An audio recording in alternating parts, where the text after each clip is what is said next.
forget to subscribe on our website. Follow us on all of our social media channels to stay up to date with all that we have going on. Help us grow beyond the mic as we do our part to continue to improve our community. Excited. As noted earlier in the show, there wasn't people reached out last night. It did say that the gala was sold out. That error has been fixed. Well, it wasn't an error, but it has been. You are allowed to purchase tickets again. And in saying that, we're very excited to be honoring Glenn Blakeney for his contribution, a lifetime contribution to the media industry in Bermuda.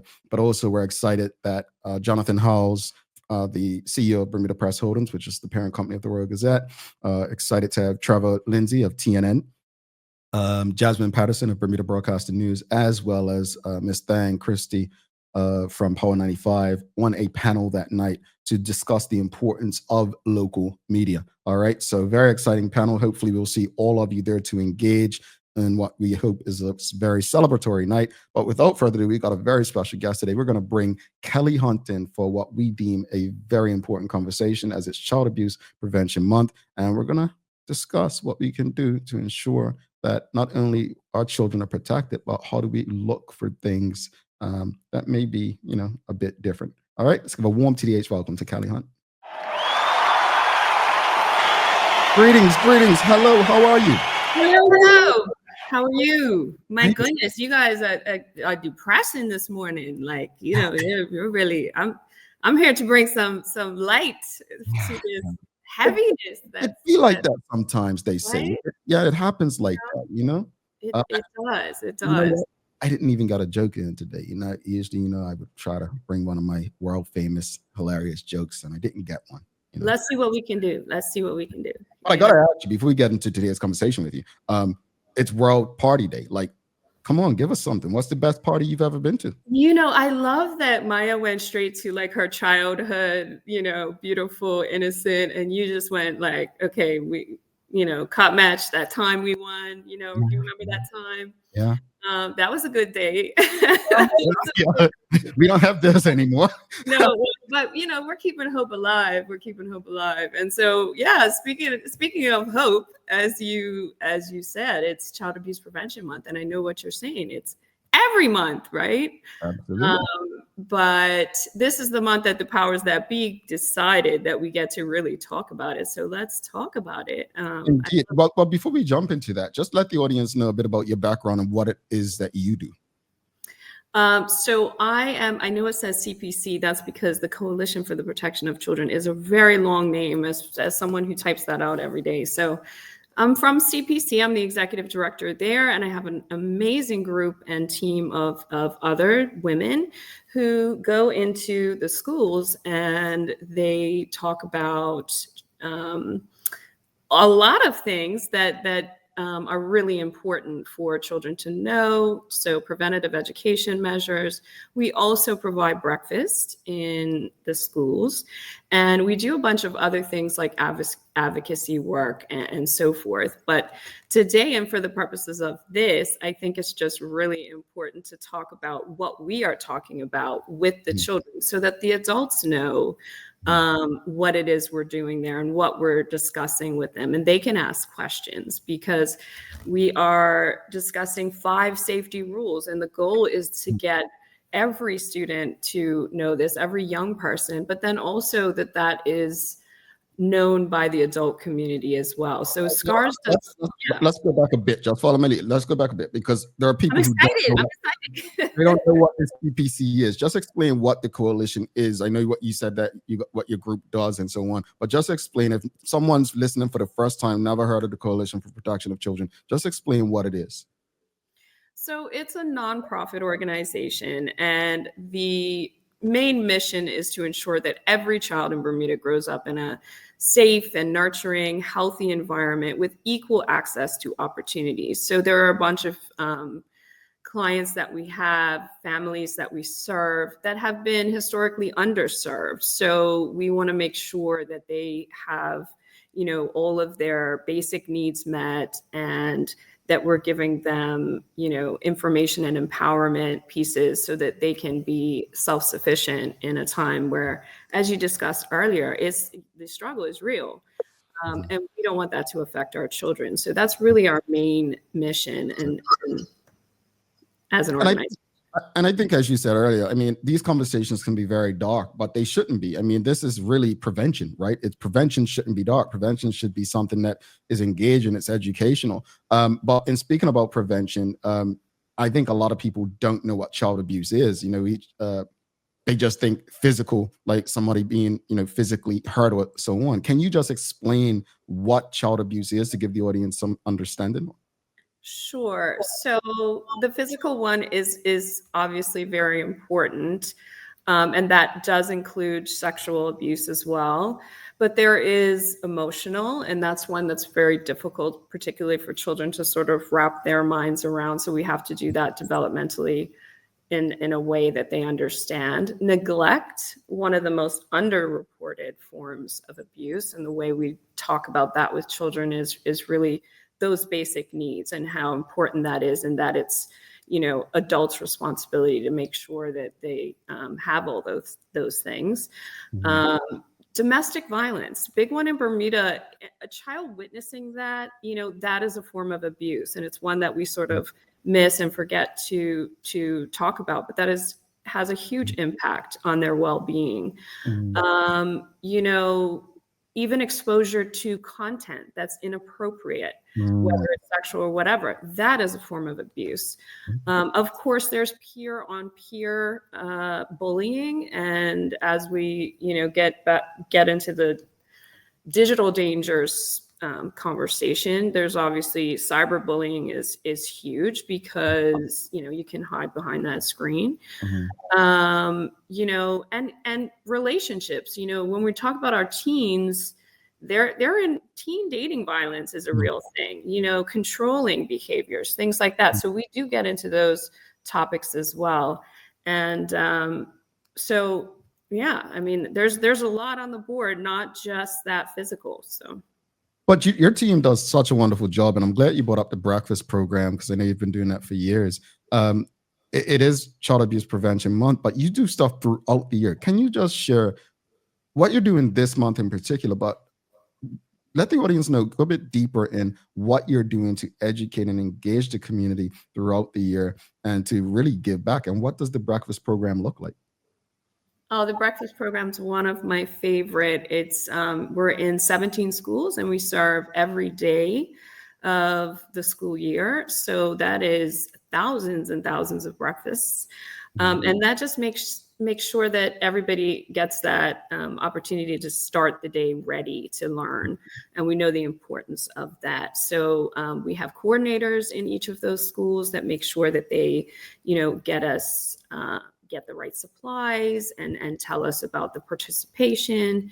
And it's one of those things when I explain it to people and they're like, oh, the at risk. We don't really say at risk at this stage in life. Breakfast should be for everyone. Anybody who wants to come and enjoy breakfast. We are only in the public school system, but if you want to come and enjoy breakfast and sit down with your peer and be, talk to the coordinator there, that is the opportunity. Mhm. So we don't want to stigmatize it. We don't want to say, this is for a certain section of the school body. This is for everyone to enjoy, and a service that we enjoy providing. So Indeed. And I mean, when I hear about that program still going on, it's impressive. It's impressive. How do you go about, like, beyond the breakfast program, educating the community on this? Like, I mean, there are certain things that, when I asked the question earlier, when people think of abuse, they normally think of physical. But how do we go about identifying it and helping? How do we help once we identify it? Like, what's the stages? And you mentioned five things. Was it five? 5 safety rules. So Yeah. let's What are the five safety rules? let's talk about the 5 So it's know what's up. So these are the ones that we're teaching, and they're the same. So from P1 all the way up through high school, these are the same 5 rules. It's know what's up, spot red flags, make a move, talk it up, and they love the no blame, no shame. So those stay the same, but they look very different in terms of our conversation. So for a P1 student, it's the empowerment, it's the education of understanding those different terms and languages that we give them about public, what's permanent, things like that, basic concepts. And the empowerment part is really that, there's only one you in the whole wide world. And so that makes you super special, and no one should hurt you on purpose. And I think that concept alone, as we, keep that going up through high school. I mean, in high school, we're talking about revenge porn at this stage, right? And sexting and, difficult conversations that, some parents and caregivers don't know how to have. So we want to make sure that in the Know What's Up, it's about communication. And you do a great job because you are asking open questions, right? And that gets your guests to talk. We should do that with our children, not just how was your day? And then it's just fine, it's shut down. But what was the best part? Tell me about the best part of your day. If there was something that you could change about today, what would that look like? Really developing a relationship from a very young age so that by the time they get to adolescence, which can be tricky. No, it is tricky. It's it's a very difficult time, that they're used to talking to you, right? So they're used to sharing what happened when you weren't around, and they know the concepts of it's my body. They know, the concept that if, something that's permanent, something that's public, when we talk about the responsible use of technology and digital dangers, they understand those things. You can take a mark or a Sharpie for a 5-year-old and say, look, when we put this here, we can't erase it, right? Or if we take a balloon and open that window, if it's a helium balloon and we let it go, we can never get that back. So simplified concepts from young ages are really good. So knowing what's up. And then spotting red flags is, we always talk about that in relationships. I think as adults, it's like, oh, that's a red flag, right?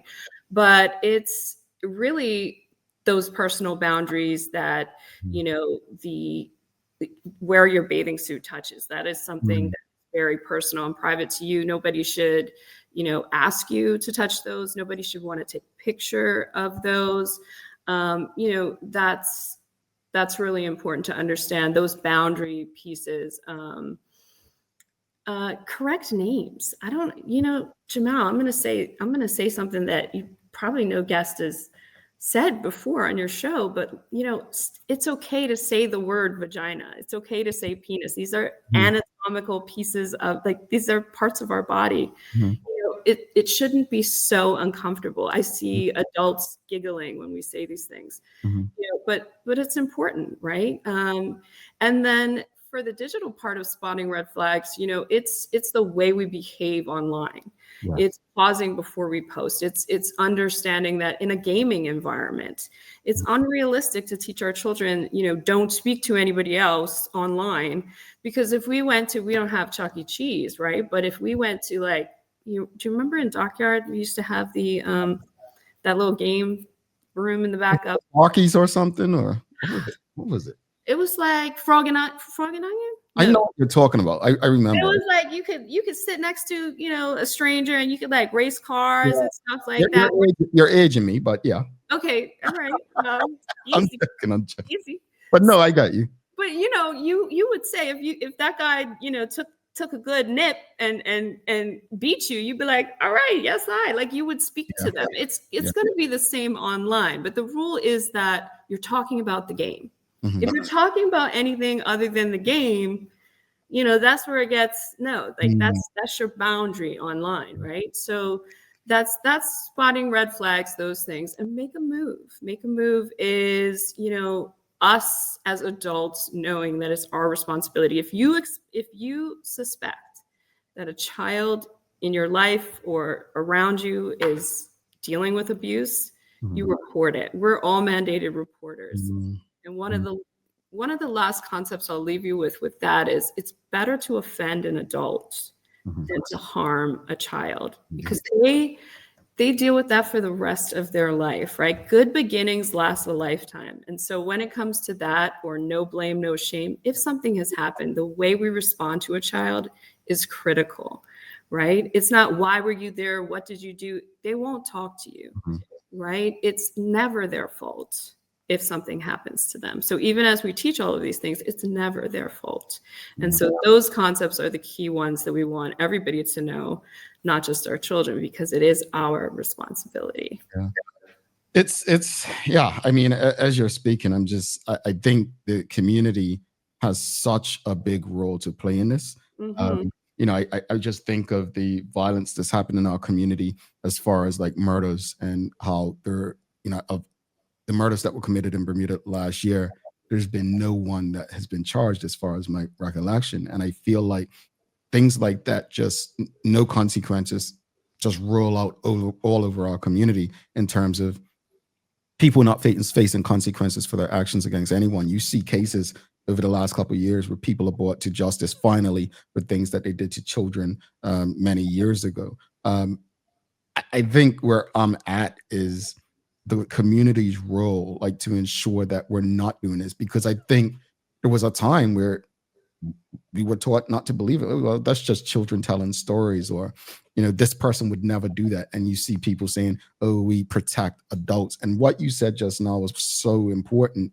um, I'd rather offend an adult than you know allow themselves to be Sacrifice. harmed. Like, yeah, like, I mean, look, the children they're gonna likely have longer lives than that adult, that they're gonna have to live with this stuff. So I appreciate that. But that said, audience, if you have any questions or comments, please send them through. But Kelly, what more can the community do? Because so many people, especially now after today's dark conversation, they have their own lives, their own challenges, their own struggles, and they feel like, well, that's none of my business. Like, how do we make it the community's business to protect our children and help prevent the abuse that may be taking place sometimes right next door in front of their face?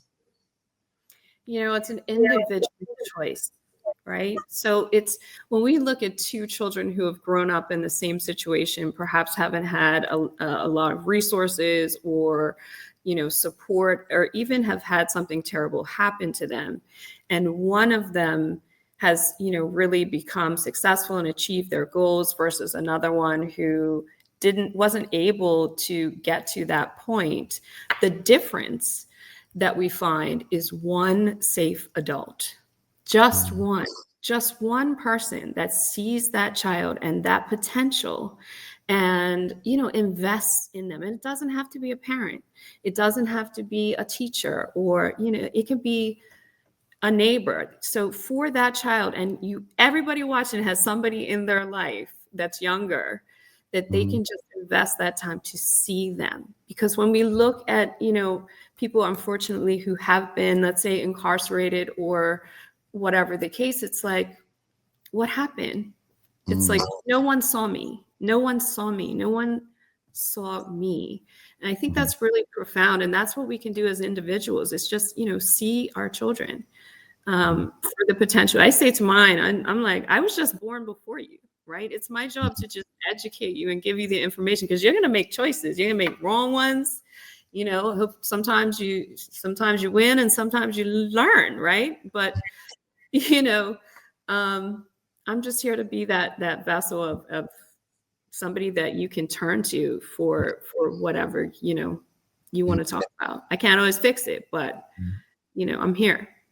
And how can, like, people, obviously, it's a charity, mostly charities that do this kind of work, yourself, scars and the like, but how can people in our audience and the greater community be of assistance and play a role in the work that you do? Yes, scars, get scars trained. I'm here to plug. They do an amazing job. So definitely get scars trained. What can they do? Really be interested in some of the work. Like, look at the 5 rules, talk to your children about those things, understand what it is that we are fighting for, whether it's in the preventative education space or the legislative and policy agenda space. We were an organization formed on advocacy, and we're still plugging away at that today, right? There are things that need to be changed, policies that need to happen. find your space and your interest and get involved. It's really that simple. Just get involved. And not to go to politics, but is there anything legislatively or policy wise that can help protect our children as far as abuse that maybe we can push for, or that hasn't been considered? And I ask that only How long you got? no, seriously, because I don't want to put you in that political space, but Maya did a report last week which really highlighted how many of our laws are so old and they only come to light when something happens. And so I can only imagine what you all must have. Like, I mean, please take your time, because let's just talk about one, right? Okay. What do you think the fine or imprisonment is if you are charged with child abuse? It should be life. Yeah. Section 19, and we'll look it up real quick in the Children's Act. In Bermuda, right now, the law being so old, I'm probably gonna say $2,000 fine and 18 months imprisonment. Not bad, not bad. I mean, you went over on the imprisonment, but because it's 6 months, up to 6 months. But yeah, $3,000. So you can potentially change the entire trajectory of a person's life, another human being's life. And essentially, I mean, I don't know the difference between that and if you get caught by the SPCA.